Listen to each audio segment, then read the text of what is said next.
क्या आपको भी खाना खाने के बाद सीने में जलन रहती है, या खाना देर से पचता है, खाना खाने के बाद पसीना आता है, या घबराहट महसूस होती है, धड़कन महसूस होती है?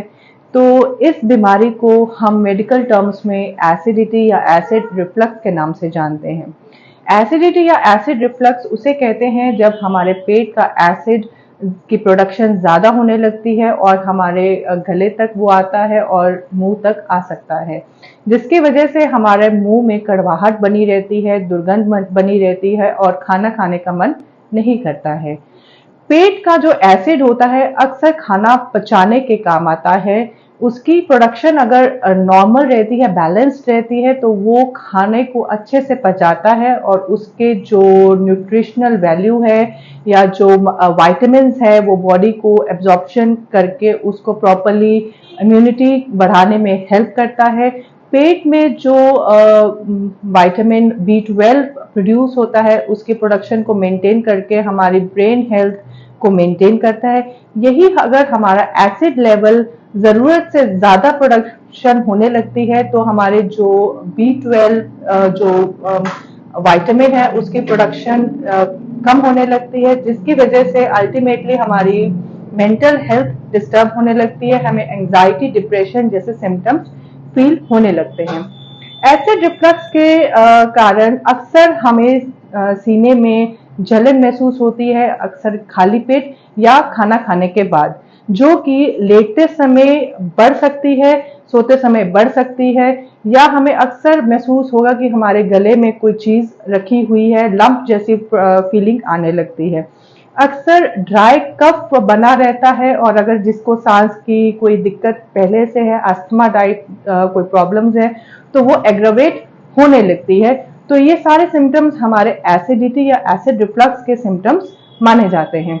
अगर हमें कार्डियक की कोई इश्यूज नहीं है, स्टिल हमें लगता है कि हमें कार्डियक सिम्टम्स फील हो रहे हैं, लाइक चेस्ट पेन, छाती में भारीपन या बर्निंग सेंसेशन, घबराहट होना, पैल्पिटेशंस होना, तो हम ये मान सकते हैं कि हमारा जो डाइजेस्टिव हेल्थ है वो कहीं ना कहीं कॉम्प्रोमाइज्ड है। और वो कॉम्प्रोमाइज तभी रहता है अगर हमारा जो एसिड प्रोडक्शन है वो नॉर्मल से ज़्यादा प्रोडक्शन होने लगती है। तो किन कारणों से एसिड हमारी बॉडी में ज़्यादा प्रोड्यूस होने लगता है? फर्स्टली जब हम अ, कुछ भी खाते हैं, कुछ भी फ्राइड अनपका खाते हैं तो उससे भी एसिड प्रोडक्शन ज़्यादा होने लगती है, या ज़्यादा कैफीन ड्रिंक्स लेने से भी एसिड प्रोडक्शन ज़्यादा होती है। चाय, कॉफ़ी, अगर हम खाली पेट ज़्यादा लेते हैं या मिल्क एंड डेयरी प्रोडक्ट्स ज़्यादा लेते हैं तो उससे भी एसिड प्रोडक्शन ज़्यादा होने लगती है। अल्कोहलिक बेवरेजेस लेने से एसिड ज़्यादा बन सकता है। एक्सेस में स्मोकिंग करने से भी एसिड प्रोडक्शन ज़्यादा होने लगती है। तो आइए जानते हैं हम इसको नेचुरल वे से कैसे कंट्रोल कर सकते हैं। एसिड प्रोडक्शन कंट्रोल हम इजीली अपने हैबिट्स को अगर हम बदल दें तो उससे भी हम कंट्रोल कर सकते हैं। लाइक लेट नाइट खाना ना खा के टाइमली अगर हम अपनी मील्स को डिवाइड करके खाएं तो हम अपने डाइजेस्टिव हेल्थ को अच्छे से मेंटेन कर सकते हैं। और अल्कोहलिक बेवरेजेस को कम करिए, चाय, कॉफ़ी, कैफिनेटेड ड्रिंक्स को कम करिए, व्हीट, राइस जैसे थिंग्स को कम करिए, चीनी, मैदा, ये सब कम करेंगे तो ऑटोमेटिकली हमारा सिस्टम हेल्दी होगा और एसिड प्रोडक्शन नॉर्मल वे में प्रोड्यूस होगा।